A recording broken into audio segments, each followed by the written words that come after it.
Assalamualaikum warahmatullahi wabarakatuh. Perkenalkan saya Khalifah Fiona Citra Dewi, mahasiswi S1 Kebidanan Alikredit Angkatan 6 Universitas Kusuma Husada Surakarta dengan nomor induk mahasiswa AB 221045. Di sini saya akan melakukan ujian OSCE secara daring dengan tema edukasi personal hygiene pada remaja saat menstruasi. Tahap pertama, persiapan alat. Di sini ada pena dan buku. Tahap kedua, langsung ke pasien. Waalaikumsalam. Hai Kak, silahkan masuk. Mari duduk sini ya Kak. Sebelumnya saya tinggal untuk menutup pintu terlebih dahulu ya untuk menjaga privasi. Baik, Bu.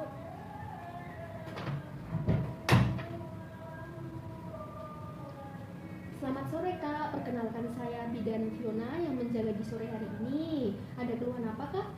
Keluhan saya sudah beberapa hari ini selang tangan dan kemaluan saya terasa gatal. Baik, apakah kakak sedang haid? Iya, Kalau boleh tahu, sudah berapa hari ya kak haidnya? sudah 2 hari ini. 2 hari ini. Untuk mengganti pembalut, itu sehari berapa kali kak? Sehari 2-3 kali.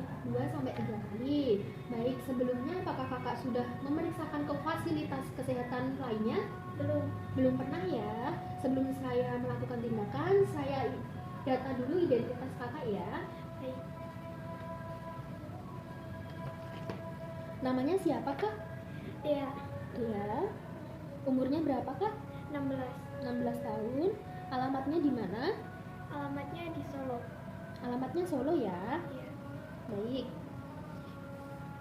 Ini sesuai hasil pemeriksaan ya kak ya. Untuk tekanan darahnya 110/70 normal ya kak. Untuk pernafasannya 20 kali per menit normal. Untuk nadinya 86 kali per menit normal, dan suhunya 36,4 derajat Celcius juga normal ya kak.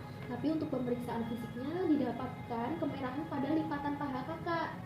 Dan saya akan melakukan edukasi atau pendidikan kesehatan tentang personal hygiene ya kak.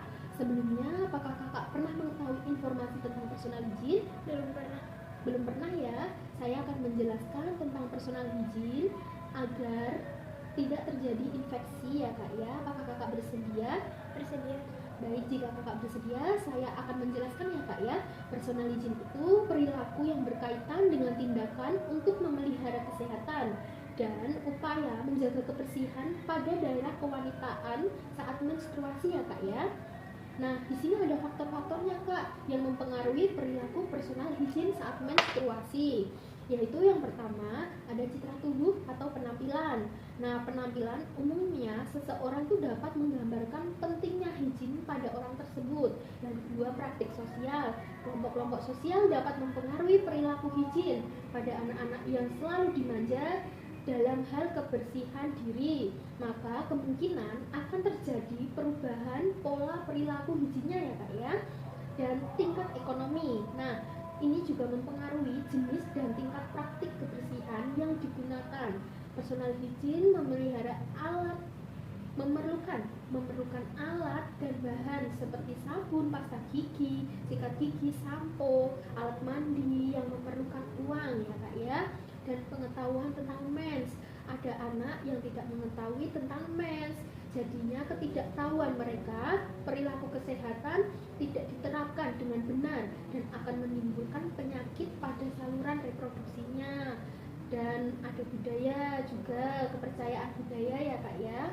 Juga ada kebiasaan seseorang dengan menggunakan produk-produk tertentu ya kak ya dalam perawatannya, seperti penggunaan sabun ataupun sampo, yang memiliki keinginan dan pilihan tentang kapan untuk mandinya, mencukurnya, dan melakukan perawatan rambut ya. Kondisi fisik. Nah, pada keadaan sakit tertentu, kemampuan untuk merawat diri berkurang dan perlu bantuan untuk melakukannya. Ya kak, dan di sini ada indikator dalam personal hygiene menstruasi ya kak ya. Yang pertama ada perawatan kulit dan wajah. Nah, daerah wajah itu kan sensitif ya kak ya, apalagi remaja putri ya kak ya. Masalah jerawat pada remaja terkait dengan penampilannya ya kak ya. Pada saat menstruasi, kerja dari kelenjar keringat itu sangat meningkat sehingga produksi keringatnya meningkat ya kak ya. Jadi sering mencuci muka ya, kebersihan rambut. Nah, kebersihan rambut ini sangat penting ya Kak, karena pada saat menstruasi kulit kepala lebih berminyak dan berkeringat sehingga akan memudahkan timbulnya ketombe dan mikroorganisme lain. Kebersihan rambut genitalia saat menstruasi juga penting loh ya Kak ya, untuk dijaga. Jadi hindari membersihkan bulu di daerah kemaluan dengan cara mencabut. Jadi tidak boleh dicabut ya Kak ya, karena dapat menimbulkan lubang pada bekas bulu kemaluan dan menjadi jalan masuk bakteri, kuman, dan jamur ya Kak ya. Dan selanjutnya dapat menimbulkan iritasi dan penyakit kulit. Nah, dan ini juga ada kebersihan tubuh dan organ genitalia ya Kak ya. Udara yang panas cenderung lembab dan berkeringat.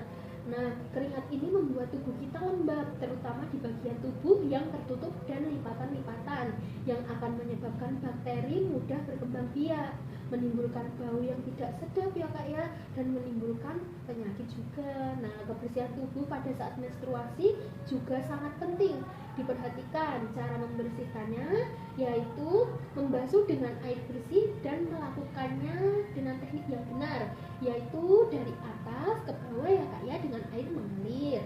Nah, kebersihan pakaian sehari-hari ini sangat penting ya Kak ya, terutama pakaian dalam. Digunakan pakaian dalam yang kering dan menyerap keringat, dengan bahannya itu yang katun atau kaos ya.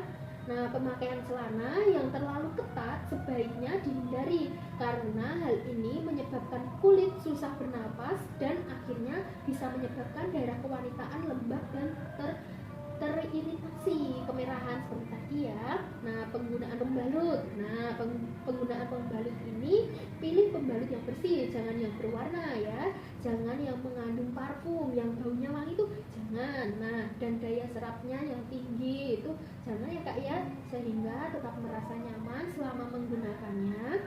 Kakak bisa memilih pembalut yang tidak ada warnanya ya. Dan jika pembalut terasa penuh atau pembalut ada gumpalan darah, segera ganti pembalut ya Kak ya.